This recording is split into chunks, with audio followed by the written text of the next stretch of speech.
वैसे तो हम जब भी दुबई का नाम सुनते हैं तो हमारे जहनों में इंसानियत का एक ऐसा शाहकार आता है जिसके बारे में कहा जा सकता हो कि ये इस दुनिया से बाहर की कोई चीज़ है। क्योंकि ऐसी ऊंची इमारतें, ऐसे साहिल और ऐसे अजूबे हमें कहीं और देखने को नहीं मिलते। ऐसा लगता है कि इस शहर के लिए कुछ भी नामुमकिन नहीं। दुबई को जैसे कभी नाकामी हो ही नहीं सकती।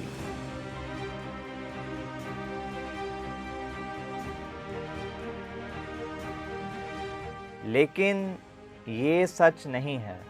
आज की इस वीडियो में हम देखेंगे दुबई के सबसे बड़े नाकाम प्रोजेक्ट्स, जो कि दुनिया के सबसे महंगे नाकाम प्रोजेक्ट्स में भी आसानी से शामिल किए जा सकते हैं।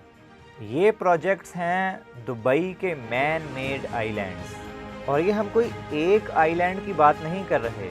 इस तरह के 4 प्रोजेक्ट्स थे, एक से बड़ा एक प्रोजेक्ट।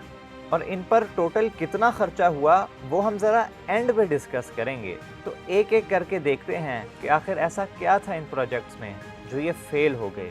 लेकिन एक बहुत मज़े की बात ये है कि इन प्रोजेक्ट्स में जो पहला प्रोजेक्ट था वो सक्सेसफुल रहा था और बाकी प्रोजेक्ट्स भी कमोबेश उसी तरह के थे, लेकिन वो कामयाब ना हो सके।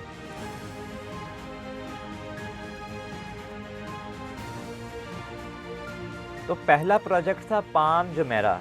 ये आइलैंड एक पाम ट्री की शक्ल का है, यानी जिस तरह खजूर का दरख्त होता है। इस आइलैंड को बाज़ औक़ात दुनिया का 8वां अजूबा भी कह दिया जाता है, क्योंकि पानी के अंदर एक इतना बड़ा और इतना खूबसूरत आइलैंड बनाना यकीनन कोई आसान काम नहीं। अगर आपको इस बात पर यकीन नहीं आता तो बस थोड़ा सा सब्र कर लें, अभी समझ लग जाएगी इस बात की।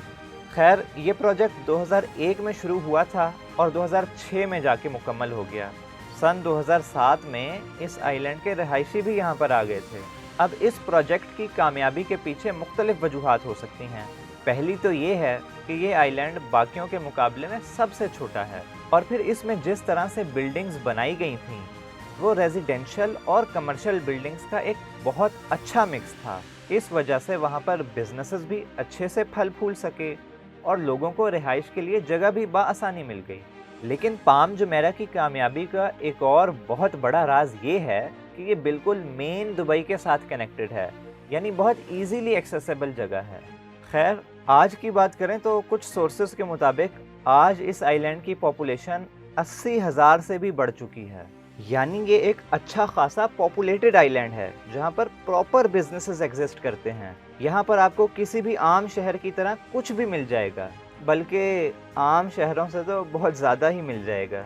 यहाँ पर एक बिल्डिंग है the view at the palm, जो कि 240 मीटर ऊंची है और इसके 52 यानी 52 फ्लोर हैं। ये बिल्डिंग पाम जुमेरा बनने के तकरीबन 15 साल बाद 2021 में बनी थी, और इस बिल्डिंग से आपको पूरा पाम जुमेरा नज़र आ सकता है, क्योंकि ये एक 360 डिग्री व्यू देती है। तो इस पूरे पाम जुमेरा को बनाने में तकरीबन $12 बिलियन लगे हैं। और याद रहे कि ये इस आइलैंड के ऊपर बनने वाली बिल्डिंग्स की कीमत निकाल के बात हो रही है। तो ये है तो छोटा सा एक आइलैंड, लेकिन इस पर पैसा वावा लगा है। खैर, ये तो हो गया उन 4 यूनिक प्रोजेक्ट्स में से वाहिद कामयाब प्रोजेक्ट। अब हम दुबई की कुछ नाकामियों की बात करते हैं। तो दूसरा प्रोजेक्ट है हमारे पास पाम जबल अली। ये आइलैंड भी सन 2021 में ही शुरू हुआ था, लेकिन बेचारा आज तक मुकम्मल नहीं हो सका। इस आइलैंड की ख़ास बात यह है कि ये पाम जुमेरा से भी 50% बड़ा है। इस आइलैंड के साथ बहुत से हैंड हुए हैं। एक तो बहुत ही क्लियर सा मसला ये है कि ये जिस जगह बनाया गया है वो दुबई के रिहायशी इलाकों से बिल्कुल हटकर है। पहले प्लान किया गया था कि इस आइलैंड की जो एंट्रेंस होगी वहाँ पर पूरा एक रेजिडेंशियल एरिया बनाया जाएगा, लेकिन ऐसा हो ना सका। अगर आप इसको पाम जुमेरा से कंपेयर करें तो आपको नज़र आएगा कि उनके नीचे तो पूरा दुबई बस रहा है, लेकिन यहाँ पाम जबल अली के नीचे सिर्फ सहरा ही सहरा है। तो नेचुरल सी बात है, ये रास्ते से हटकर है तो लोग कैसे और क्यों आएंगे।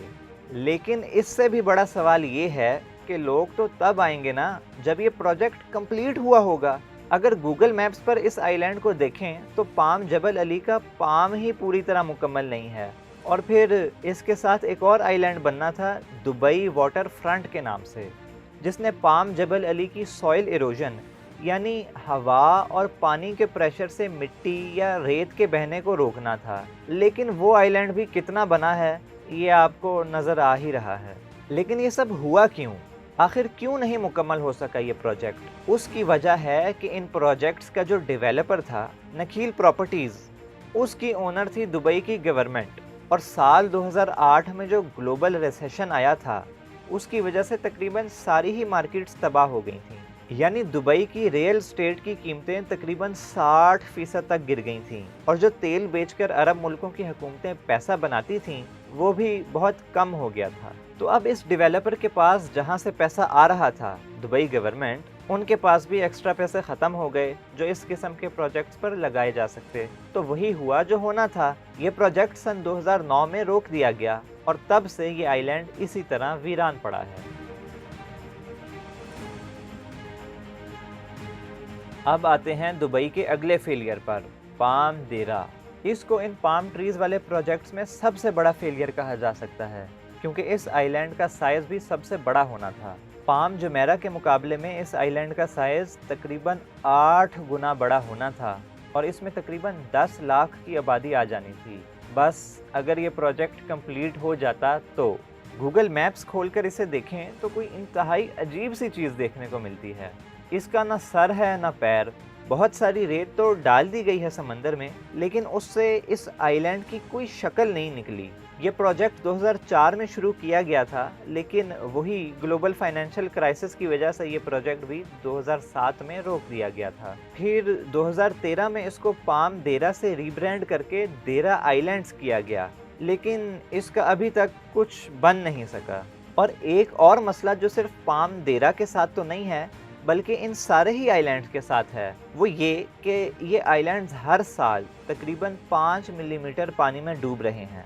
अब इसमें ज़्यादा रोल उनके नीचे वाली रेत का है या क्लाइमेट चेंज का, ये तो यकीन से नहीं कहा जा सकता, लेकिन ये एक मसला ज़रूर मौजूद है।